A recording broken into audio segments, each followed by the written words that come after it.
Welcome back to the deep dive. Most people, when they think about wealth, they look outside themselves. They look at the economy, maybe their job, their background. Right. They see those as the defining factors, the limits almost. Exactly. They think wealth is something external that just kind of happens to them. Or maybe doesn't. And that's the big assumption we're really going to challenge today. We've got this fascinating collection of sources. It's a mix of philosophy, psychology, even historical success stories. And they all point in the complete opposite direction. They argue that wealth isn't external at all. It's fundamentally internal. So like a state of mind. Precisely. A very specific state of mind, an emotional conviction that you actually build inside long before you see any dollars in the bank account or, material success. Okay, so our mission today is kind of like giving you, the listener, the blueprint for this mental mastery. That's the goal. We want to really unpack how some of the giants in thinking about prosperity, people like Napoleon Hill, Joseph Murphy, Bob Proctor, how they all arrived at the same core idea. Your mind is the creative force. The engine. The engine, exactly. If you want different results in your life, you absolutely have to start by re-engineering your own mental operating system. We're going deep into the laws of thought. Focusing on how the conscious and subconscious minds work together. Or sometimes against each other. Yes, exactly that. The mechanics of it. Why your current results look the way they do. And then, crucially, lay out a clear step-by-step guide for, deep mental reprogramming. I really like the central metaphor that seems to run through all this material. The idea of the mind as a garden. It's a powerful one. Your thoughts are the seeds you plant. Your subconscious mind is the soil, the fertile ground. And if you look at your life right now, your finances, health, relationships. That's just the harvest. It's the harvest from seeds you planted, maybe consciously, maybe unconsciously, days, weeks, maybe even decades ago. And the kicker is, if you don't like what you're harvesting, getting angry about it or blaming, say, the weather, the external conditions doesn't help. Right. The real solution starts with awareness. You've got to become a better gardener. Be disciplined about choosing your seeds, tending that soil with focus, with faith. Okay, let's unpack this. And I think we need to start right where the whole process begins, inside our heads, with what some sources call a kind of silent war. That internal conflict. It's happening whether we pay attention to it or not. So this silent war, it's essentially the ongoing tension between your conscious mind and your subconscious mind. Okay, define those quickly for us. Sure. Your conscious mind is, it's a part of you listening right now. It's reasoning, analyzing, making choices. It's your awareness in this moment. The awake part. The awake part. But the subconscious, that's the powerhouse beneath the surface. It's running on habits, deeply ingrained beliefs, programming you picked up way back, often without even realizing it, maybe in childhood. And the sources really stress that this internal conflict, this war, it might seem silent, but its impact is huge. It literally sets the boundaries for your life, what you achieve, what you don't. Absolutely. Think about that constant inner chatter, those little thoughts that flit through your mind all day. Like seeing something nice in a shop and instantly thinking, nope, can't afford that. Or maybe you have a business idea and the next thought is, people like me don't succeed at things like that. Those feel so automatic, almost harmless. But they're not. According to these principles, those aren't just passive observations. They are active, direct commands. You're issuing instructions straight to your subconscious, your creative engine. And here's the tricky part, right? The subconscious doesn't judge the command. Not at all. That's the crucial, sometimes dangerous aspect. It has zero ability to tell good from bad, helpful from harmful. It just receives the instruction from the conscious mind. Carries it out. Faithfully. Faithfully. So if the dominant instruction you keep feeding it is scarcity, I don't have enough, it's hard to get ahead, money is scarce. Then the subconscious gets to work, making that true for you. Exactly. It starts subtly influencing your behavior, maybe makes you overlook opportunities, attracts circumstances that confirm the lack, highlights evidence that proves your scarcity belief right. It's just following orders, even if those orders lead to self-sabotage. It's fascinating that this isn't some new age idea. You mentioned psychology. Right. William James, often called the father of modern psychology, recognized this over a century ago. Our sources point to his famous statement, "The greatest discovery of my generation is that human beings can alter their lives by altering their attitudes of mind." Wow. Over a century ago. Think about that. He's saying the power isn't out there somewhere, it's in here. It turns everything on its head. Stop blaming the economy or your boss or your past. The leverage point for changing your life is your mental attitude, the thoughts and feelings you consciously choose to cultivate. Which loops right back to that garden analogy. It seems central. It really is the core operating principle. Let's just quickly recap the flow.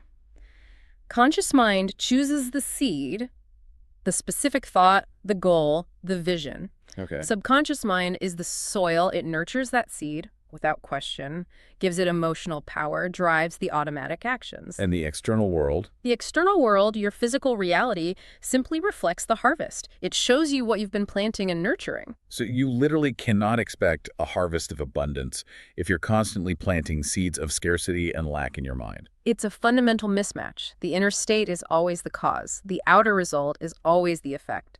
Period. Okay, let's zoom in on the conscious mind's role then. The sources call it the watchtower, and maybe more importantly, the gatekeeper. That's a perfect description. It's the part of you that reasons, analyzes information, makes decisions, judges what's true or false, what's helpful or harmful. So like a security guard. Exactly like a security guard, standing at the main entrance of this huge, powerful factory or subconscious. And the guard's only job is to decide what gets allowed inside, what information reaches the engine room. And that job, being the gatekeeper, feels way harder today than it probably was 100 years ago. Oh, exponentially harder. Think about the sheer volume of stuff coming at us constantly. The news? 247 news cycle, almost always focused on crisis, collapse, inflation, war, scarcity. Social media. Often amplifying fear, comparison, doubt, inadequacy. It's a constant bombardment of potentially negative seeds. So if you just passively soak all that in. You're essentially letting your gatekeeper doze off. You're letting those toxic seeds, those contaminated inputs, slip past the gate and into the fertile soil of your subconscious. And the subconscious, being non-judgmental, just starts building a reality based on that fear and limitation you passively absorbed. It thinks that's what you want. This filtering function was apparently huge for Bob Proctor. His story is quite remarkable. It really is. He talks about being broke, deep in debt, no real direction, plagued by self-doubt. Someone gave him the book Think and Grow Rich and introduced him to a mentor, Raymond Stanfield. And the advice was simple, but not easy. Deceptively simple. Change your mind, change your life. But the real work, the transformation, wasn't just reading the book. It was the conscious, disciplined filter he immediately put in place. You made a choice. A radical choice. He decided to consciously ignore the evidence of his current poverty, ignore the negative people around him, ignore the conventional wisdom saying he was stuck. So it wasn't just wishful thinking. It was active rejection of the negative. Active, aggressive rejection. He consciously chose to focus only on thoughts of success, abundance, achieving his goal. He starved the negative thoughts and relentlessly fed the positive ones. That deliberate strengthening of the gatekeeper, that mental shift, came before any of the money or success showed up. His inner world changed first. And the outer world eventually had to conform. So the conscious mind really has two main jobs in this wealth creation process. First, choose the target, the definite goal, the clear vision. Okay. Second, act as a bodyguard for that vision. Defend it fiercely against doubt, fear, negativity, whether it comes from inside your own head or from the outside world. When the news screams recession, your conscious mind has to countermand immediately with opportunity exists for those who look for it. Precisely. You control the interpretation. And thinkers throughout history saw this. Ralph Waldo Emerson put it so concisely. The ancestor of every action is a thought. Manage the ancestor and you manage the action and ultimately the result. If you're disciplined about training your conscious mind to select only the thoughts you want, you ensure only those high-quality seeds get passed to the powerful subconscious engine. And it's crucial to see this isn't just theory, it's how many of history's biggest achievers actually operated. Let's look at Andrew Carnegie. The classic rags to riches story, right? Poor immigrant from Scotland. Started working in terrible conditions in a textile mill. Most people around him just accepted that reality. Low pay, hard life, that was just their lot. But Carnegie was different internally. Radically different. He consciously trained his mind to see beyond his immediate difficult circumstances. He held this powerful, clear mental image of himself as, well, a captain of industry, a man of great wealth and influence. Before any evidence of it existed. Long before. That image, held with unwavering belief, was the mental blueprint. His thoughts literally became the builders of his destiny, constructing the idea of the steel empire years before the first factory was built. And that inner work, that specific way of thinking, is what inspired Napoleon Hill. Exactly. Carnegie essentially opened up his playbook to Hill, explaining that massive fortunes aren't usually built on just hard labor or luck. They start with a definite idea, a clear purpose, held with intense faith and persistence, and then acted upon. The mental engineering comes first. Always. Then look at Thomas Edison. We know him for persistence, the light bulb. 10,000 attempts, right? Roughly, yes. But the really profound part, related to conscious control, is how he viewed those attempts. He flat out refused to label them as failures. That's the gatekeeper in action again. Textbook example. Most people would hit attempt 50, maybe 100, and conclude, okay, this is impossible, I failed. Their conscious mind accepts defeat. But Edison's didn't. His conscious mind actively reframed the data. Those 10,000 non-successes weren't defeats. They were simply feedback. Necessary information telling him what didn't work, guiding him closer to what would. He controlled the meaning. That famous quote. I have not failed. I've just found 10,000 ways that won't work.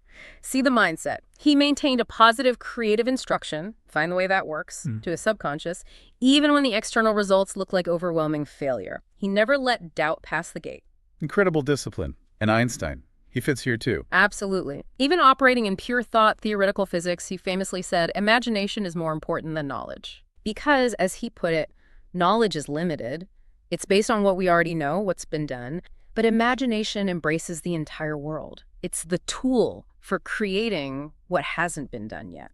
So imagination is the conscious mind directing the subconscious into new territory. Precisely. It's the bridge. These figures weren't just smart. They were masters of consciously selecting and holding the inner images, the ideas, the beliefs they wanted their subconscious to build upon.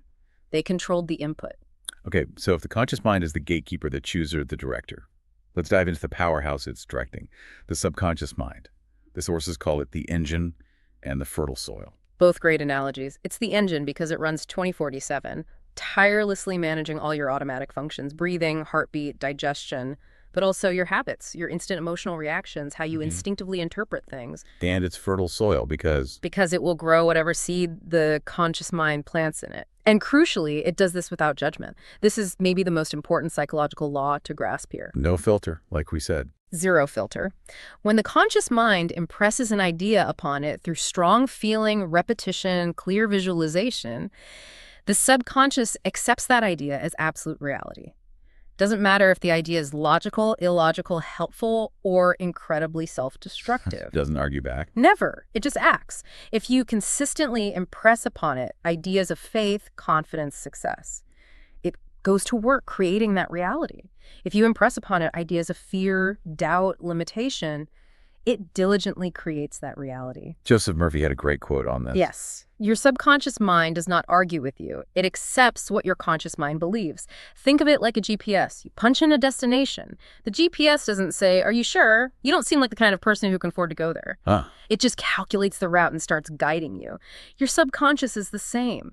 Give it the destination, the belief, and it starts working to get you there. This explains why just chanting affirmations like mindlessly repeating I am wealthy often doesn't work for people. Exactly, because the subconscious isn't primarily responding to the words themselves, it's responding to the emotional conviction behind the words, the feeling. So I say I am wealthy, but deep down I feel anxious about bills, worried about lack.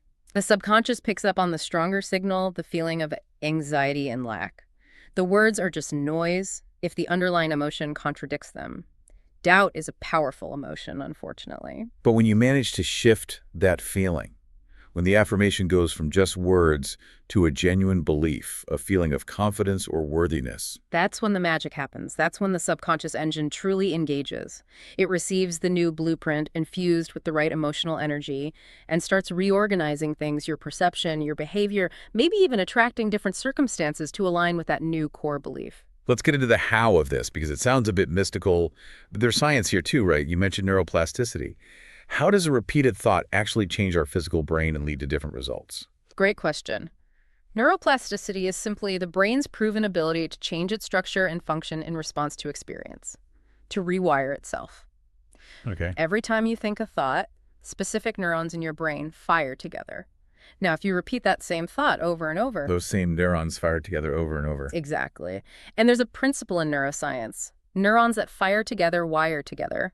Repetition strengthens the connections between those neurons, creating a more established pathway. So if I spend years thinking making money is a struggle, I'm literally carving a neural highway in my brain that reinforces struggle. You're literally building the circuitry for struggle. That pathway becomes the default, the path of least resistance. Your subconscious, always looking for efficiency, will automatically run that struggle program whenever money comes up. So the belief becomes an automatic physical habit in the brain. Which then drives habitual behavior. And that habitual behavior produces your consistent results.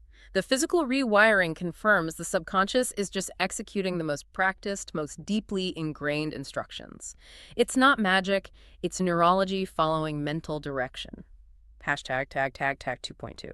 The science of repetition and self-image. Okay, so if this subconscious learns through consistency and repetition builds these neural pathways, then just getting inspired once in a while isn't enough. We need deliberate, consistent patterns of thought. Absolutely.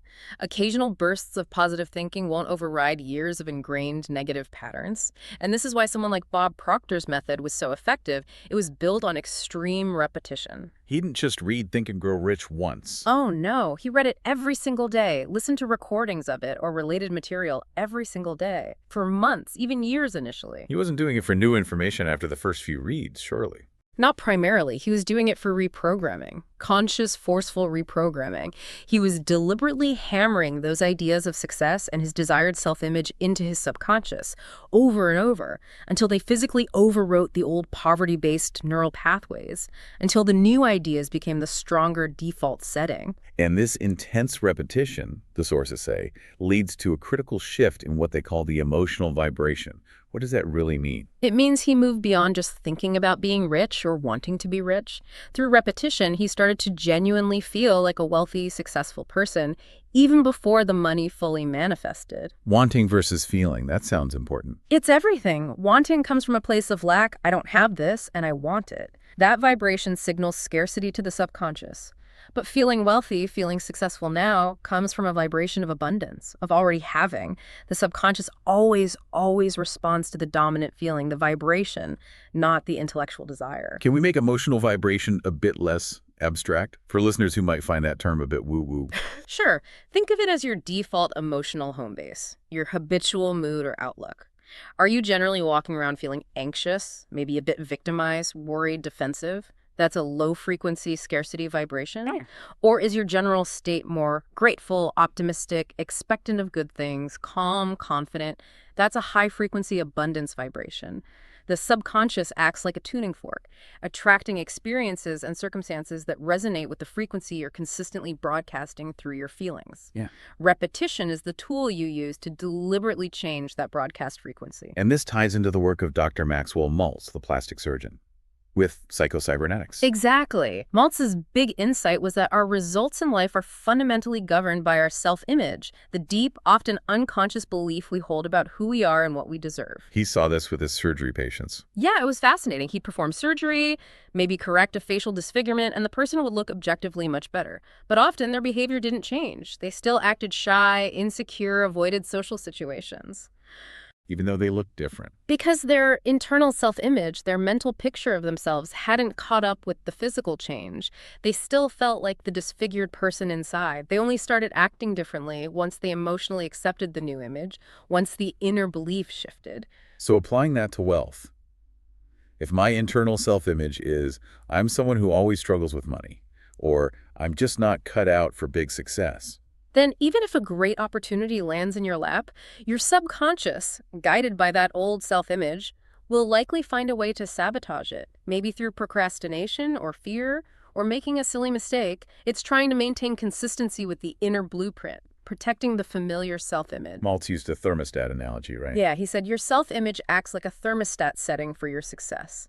If it's set internally to, say, $50,000 a year and struggling, your subconscious mind operates like a guidance system. He called it a servo mechanism to keep you hovering around that level. If you get a temporary windfall that pushes you above it, the system will unconsciously work to bring you back down to the set point. So the number in your bank account, Is just a mirror reflecting your internal thermostat setting about wealth, abundance, and what you believe you're worthy of. To change the reflection long term, you have to go inside and change the self-image, reset the thermostat, and repetition, infused with feeling, is how you do that. This leads us perfectly to what seems like the linchpin, the thing people miss most often. Emotion. Why do so many people read the books, try the visualizations for a bit, and then just fizzle out, give up? Because they often miss the bridge. The sources are unanimous on this. The bridge connecting the conscious mind's intention to the subconscious mind's acceptance is emotion, feeling. Explain that disconnect. Conscious mind uses logic. Logic, words, analysis. The subconscious mind, however, primarily understands and responds to feelings, images, symbols, and strong emotional charges. You have to translate your conscious desire into the native language of the subconscious, which is emotion. Thought plus intense, sustained feeling. That's the combination that impresses the subconscious. That's the creative formula. Okay, let's tackle the big trap here head on. Emotional contradiction. It sounds like where most people get stuck. Absolutely. It's saying one thing consciously, but feeling the opposite emotionally. For example, you might diligently repeat your affirmation, I am prosperous and abundant, maybe for 10 minutes in the morning. Okay, sounds good so far. But then you open your mail, see a bill, and immediately feel a wave of anxiety, panic, fear about not having enough. Or you scroll social media, see someone else's success, and feel resentment or envy. So the subconscious gets mixed signals. Worse than mixed signals. It registers both the words I'm abundant and the intense feeling, fear, anxiety, lack. But because those negative emotions are often much stronger, more visceral, more tied to survival instincts, They win. they win. The subconscious interprets the feeling as the real dominant instruction. It effectively ignores the empty words and goes to work creating more situations that match the feeling of anxiety, lack, and struggle. Emotion is the language it truly understands. This must be why gratitude is emphasized so heavily in all these teachings. It's not just about being polite or positive. It's a strategic emotional tool. It's arguably the most powerful reprogramming tool. Why? Because genuine gratitude instantly shifts your entire emotional state, your vibration. How so? When you feel truly, deeply grateful for what you already have, maybe your health, a roof over your head, relationships, skills, even just the fact that you're alive, you are sending an unambiguous message to your subconscious. What message? The message is, I already have, I am already provided for, I am already abundant. It immediately cancels out the feeling of lack. You can't feel genuinely grateful and desperately lacking at the exact same time. The feeling of gratitude aligns your whole system with the frequency of abundance, of receiving more. This focus on the feeling was central to Neville Goddard's work, wasn't it? The mystic's philosopher. Completely central. His famous line sums it up. Feeling is the secret. For Goddard, it wasn't enough to just think about your desire or visualize it vaguely. You had to feel it as already real. Mentally live in the end result. Exactly. You had to generate the feeling of the wish already fulfilled. If you desire wealth, you don't focus on the struggle to get wealth. You cultivate the feeling of already being wealthy, the security, the freedom, the relief, the joy. When your subconscious accepts that feeling as your present reality. It has to start rearranging things externally to match that inner conviction. That's the principle. It works to make the outer world conform to the dominant inner feeling. Okay, but let's address the elephant in the room here. If someone is genuinely struggling, maybe facing eviction, deep in debt, isn't it kind of delusional or even dangerous to ask them to just feel wealthy? How do you reconcile the harsh reality with this principle? That's a critical and very practical question, and the sources are clear. This isn't about denying your current circumstances or pretending the bills don't exist. It's about refusing to let those current circumstances dictate your internal emotional state and therefore dictate your future. Okay. So you acknowledge the reality. You acknowledge the bill, you deal with the practical situation as best you can, but you consciously refuse to let the fear or panic about the bill become your dominant feeling. You recognize that the current lack, the current difficult situation, is simply the result, the harvest of your past predominant thoughts and feelings. It's the effect, not the ongoing cause. Precisely. You are consciously choosing in this present moment to plant a new cause, the feeling of abundance, security, the wish fulfilled, despite the lingering evidence of the old cause. It requires enormous mental discipline, especially when external reality is screaming lack. But that's the work. It connects to what Carl Jung said, doesn't it? Yeah. About making the unconscious conscious. Absolutely. Jung said, until you make the unconscious conscious, it will direct your life and you will call it fate. Our emotions are the direct pipeline to that unconscious programming. By becoming aware of our emotional patterns and consciously choosing to cultivate the emotions aligned with our desires, we shift from living by default, by fate, to living by conscious design. Master your emotions, master your fate. Hashtag 2.4, using visualization and faith, the inner image. So when we talk about visualization in this context, it's got to be more than just fuzzy daydreaming, right? Much more. When done correctly, meaning vividly and infused with that essential ingredient, emotion, and practice with repetition, visualization becomes a powerful form of mental conditioning, or you could call it mental rehearsal. And the key is that the subconscious mind accepts this detailed, emotionally charged mental rehearsal as if it were actual reality. This seems to be the common thread among many great innovators and visionaries. You mentioned Ford, Disney, right? Henry Ford didn't just have a vague idea for a car. He reportedly visualized the assembly line, the efficiency, the specific goal of a car affordable for every family. He saw it internally first. Walt Disney clearly held a complete, vibrant inner world of his characters and theme parks long before they existed physically. Steve Jobs visualized 1,000 songs in your pocket. They held the image. They held the clear inner image with unwavering faith and intense feeling. That combination, clear image from the conscious mind, strong emotion providing conviction, acts as the command structure for the subconscious. It gives the engine its specific building plans. Neville Goddard had a specific technique for this, involving sleep. Yes, he placed huge importance on the state just before falling asleep and just upon waking. He advised his students to use that time, particularly as they were drifting off to sleep. Why then specifically? Because as you fall asleep, the conscious mind, the gatekeeper, relaxes its guard. The veil to the subconscious becomes thinner, more permeable. It's highly receptive to the last impressions you feed it. So he told them to. To actively feel the wish fulfilled as they were falling asleep. Not just think about it, but really embody the feeling. Feel the sensation of holding the money, or the pride of the accomplishment, or the relief of the problem solved. Feel it intensely in that drowsy state. So you're implanting the desired reality directly into the subconscious programming just before its nighttime processing. That's the idea. You're leveraging the natural state of subconscious receptivity during sleep to embed the new reality. Again, there's a modern parallel here in sports psychology, isn't there? Absolutely. Top athletes spend countless hours visualizing perfect execution, the flawless golf swing, the winning free throw, the perfect race. Brain scans show that vividly visualizing an action activates the same neural pathways as actually performing the action. Wow. So the brain doesn't really distinguish. Critically, the subconscious mind doesn't seem to know the difference between a vividly imagined experience charged with emotion and a real-life physical experience. It registers both as real. That's the principle we leverage for wealth creation too, then. Exactly. You can mentally train yourself for financial success, just like an athlete trains for victory.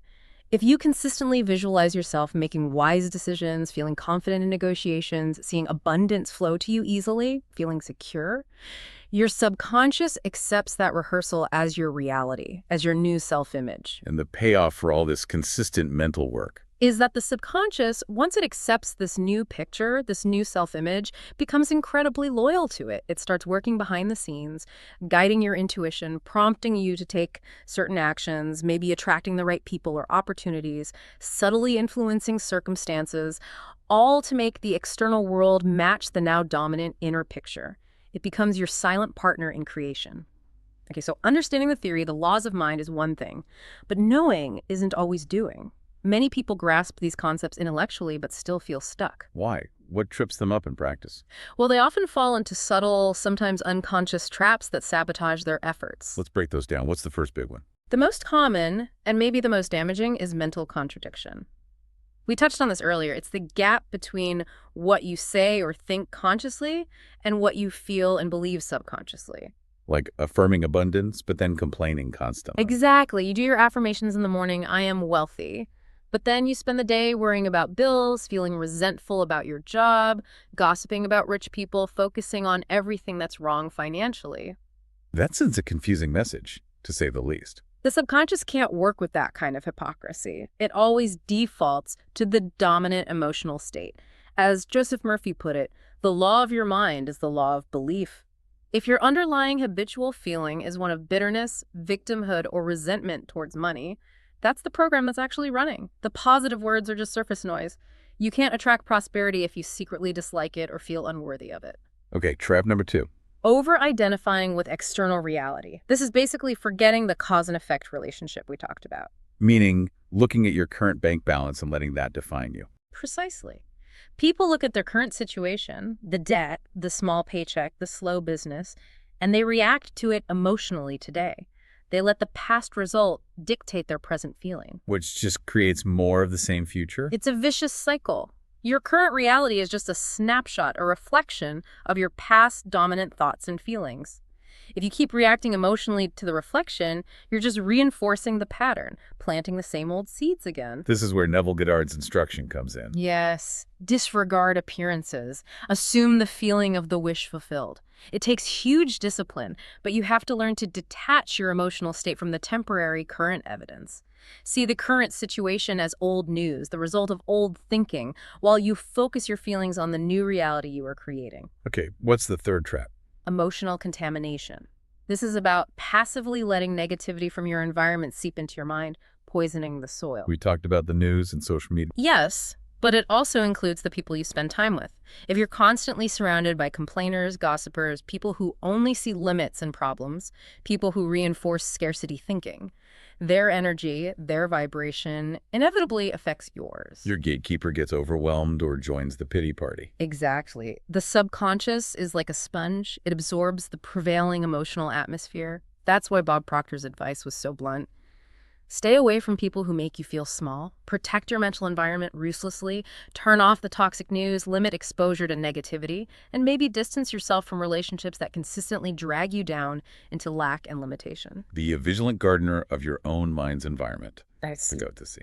And the last trap. Trap 4 is impatience and doubt. This work takes time. You're rewiring years, maybe decades of conditioning, but people often expect instant results. They plant the seed and expect a tree tomorrow. Pretty much. They start the visualization, the affirmations, maybe feel good for a few days, but the subconscious is like soil. Germination takes time. Things are happening beneath the surface, new pathways are forming, but the physical results might not show up immediately. And that's when doubt creeps in. Doubt floods in. They start thinking, this isn't working. They stop the practices. Napoleon Hill called this crucial phase the point of testing. It's that moment where the old programming tries to reassert itself, and because there's no visible proof yet, most people quit. Often right before the breakthrough, he suggested. Often just inches from gold, as he put it. Faith in this context isn't blind belief. It's trusting the unseen process, trusting that the seed is growing, that the rewiring is happening, even when your 5 senses tell you nothing has changed yet. Persistence through this phase is critical. Hashtag 3.2, step-by-step guide to reprogramming for wealth. All right, so knowing the traps is good, but we need a proactive plan. Reprogramming isn't passive, it's a daily, conscious practice. We've distilled the core actions from these masters into a kind of 7-step guide. Okay, practical steps. Let's hear them. Step 1. It starts with absolute clarity. Vague desires like, I want to be rich or I want more money are too fuzzy for the subconscious. It needs a blueprint, not just a wish. Exactly. You need to define precisely what wealth or financial success looks like for you. Get specific, write it down, and crucially, write it in the present tense as if it's already happened. Give me an example. Instead of, I want to earn $100,000, right? I am now gratefully earning $100,000 annually, doing work I love and providing immense value. Or, I am now living debt-free with a sense of complete financial peace and security. Feel the difference. Yeah, it's immediate. It's done. The specificity and the present tense impress the subconscious, and make sure the goal has emotional juice for you. It has to excite you, inspire you, feel meaningful. Step 2 sounds like activating that gatekeeper we talked about, filtering. Daily vigilance. This is about consciously monitoring the thoughts you allow to take root and the external information you consume. So catching yourself when you start complaining or worrying. Yes. When a negative thought pops up, self-pity, fear, doubt, comparison, you have to catch it immediately and consciously reject it. Don't argue with it. Just refuse it entry. And replace it. And immediately replace it with your chosen positive thought, your affirmation, or the mental image from step 1. Remember Epictetus. You cannot control what happens to you, but you can control how you think about it. This is active mental hygiene. If you catch yourself mindlessly scrolling through negative news, stop. Consciously redirect your focus. Step 3 is the mental rehearsal daily visualization. Minimum 10-15 minutes, ideally twice a day. First thing in the morning and just before sleep are prime times. And this isn't passive daydreaming, it's active, focused creation. Make it vivid. As vivid as possible. Use all your senses and your imagination. Don't just see the success, feel the feeling of accomplishment. Hear the sounds associated with it, maybe people congratulating you. Smell or taste something associated with it. The new car smell, the celebratory meal. The more sensory detail and emotion you pack in, The more real it feels to the subconscious. exactly. You're making the future desired reality feel like a present fact in your mind and body. Think like Muhammad Ali seeing himself win before he even stepped in the ring. Step 4 brings together repetition and emotion. This is about driving the new belief deep. Yes. Repeat your affirmations, your statements of truth from step 1 daily. But the way you repeat them matters more than the quantity. Not just rattling them off. Definitely not monotone or robotic. Say them slowly. Pause. Breathe. Try to connect with the feeling behind the words. Feel the truth of, I am open and receptive to unlimited abundance in your body. Feel the conviction. Conviction is the key.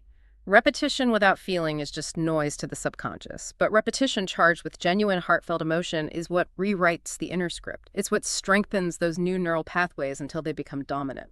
Step 5 is about consciously activating that feeling of abundance. Cultivate gratitude. This is a non-negotiable daily practice. Every morning, every evening, maybe keep a journal. Actively list things you're genuinely grateful for right now. Big things and small things. Especially the small things we usually overlook. The sun shining, clean water, a comfortable bed, a helpful interaction, your ability to learn. Focus on the feeling of thankfulness. Why is this so powerful again? Because gratitude instantly shifts your vibration from lack to sufficiency. It tells your subconscious, see, I already have so much. Life is good. Wallace Wattles said, the grateful mind continually expects good things and expectation becomes faith. You're tuning yourself to the frequency of receiving more good. It acts like an emotional magnet. Okay, step 6. Take inspired action.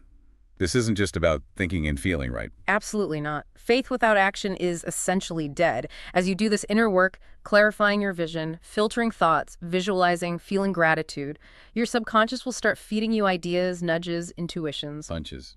Opportunities you notice. Exactly. A sudden idea for a project, an urge to call someone, noticing an opportunity you previously overlooked. That's your subconscious guiding you based on the new programming. You must act on these inspirations promptly. Even if they feel small or slightly scary. Especially then, sometimes. The inner shift needs corresponding outer movement to solidify the new reality. Thinking about wealth is crucial, but you also need to take the practical steps your intuition guides you towards.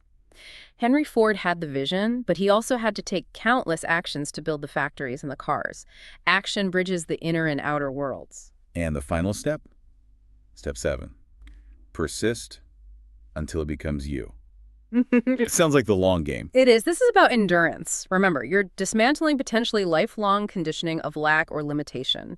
The old patterns have deep roots. They will fight back. Doubt will resurface, challenges will appear. Absolutely. You'll have days where you feel like nothing's changing or external circumstances seem to contradict your efforts. That's the testing point we talked about. That's when persistence is everything. What does persistence look like in practice? It means when doubt hits, you immediately go back to your tools, steps 3, 4, and 5. You revisualize, you reaffirm with feeling, you practice gratitude, you recommit to the process. You don't give up just because it's hard or taking longer than you hoped. The goal isn't just to think wealth, but to become the person for whom wealth is natural. Exactly. You persist until the feeling of abundance, the mindset of success, isn't something you're striving for anymore, but it's just who you are. It feels natural, inevitable. The new neural pathways become your automatic operating system. That's the point of mastery. Hashtag 3.3. Living from the inside out.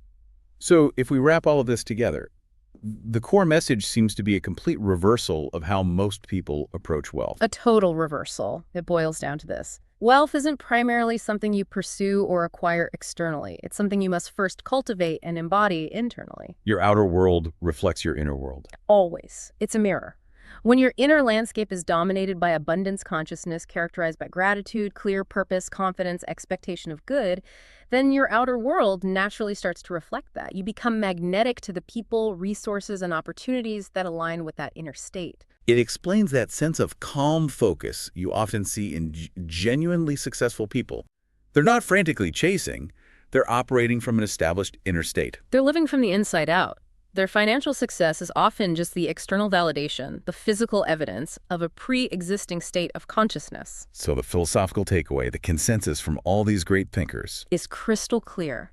The mind is the cause.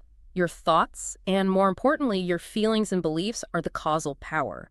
Physical reality, including your financial situation, is the effect. William James, change your thoughts. I want to change your world. Neville Goddard, assume the feeling. Of the wish fulfilled. And Bob Proctor's modern take, change the paradigm. And you change everything. It all points to the same internal power source. #tag outro. So bringing this all together, the final synthesis from these sources is really quite empowering, isn't it? The ability to attract wealth, to create abundance, isn't some special gift for a chosen few. It's a potential lying dormant within everyone. Dormant until awakened. Awakened through conscious awareness of these mental laws, through the discipline of repetition, and through cultivating that deep, emotionally charged faith. It shifts you from feeling like a victim of circumstances to knowing you are the creator of your circumstances. So for you listening right now, what does this deep dive really mean? It means you've got homework, but it's internal homework. It's maybe the most important work you can do. Job number 1 is to guard that mental gate. Reject the negative ideas, the limitations, the fears immediately. Then consciously plant the seeds. You do want seeds of abundance, success, well-being. Water those seeds daily with vivid visualization, with heartfelt emotion, especially gratitude. And persist. Stick with it, especially when it feels tough, until that inner shift takes root and the outer harvest inevitably appears. And let me leave you with one final thought to really chew on this week, a provocative idea based on everything we've discussed. If it's true that the subconscious mind cannot fundamentally tell the difference between something vividly imagined with strong emotion and something physically real, then think about how profoundly the deep, lingering feeling of being in debt or the feeling of scarcity might be actively sabotaging even the most brilliant, detailed, practical action plan you create. Wow. So the feeling itself can undermine the strategy. That underlying feeling, the fear, the worry, the sense of not enough, could be the invisible variable that's canceling out your best efforts. Mastering that feeling, truly shifting that inner state, might be the most crucial step before any external plan can fully succeed. That's definitely something to think about. That's where the real leverage is, the internal reengineering. We hope you'll take these principles, apply them consistently, and, well, observe the changes that can unfold.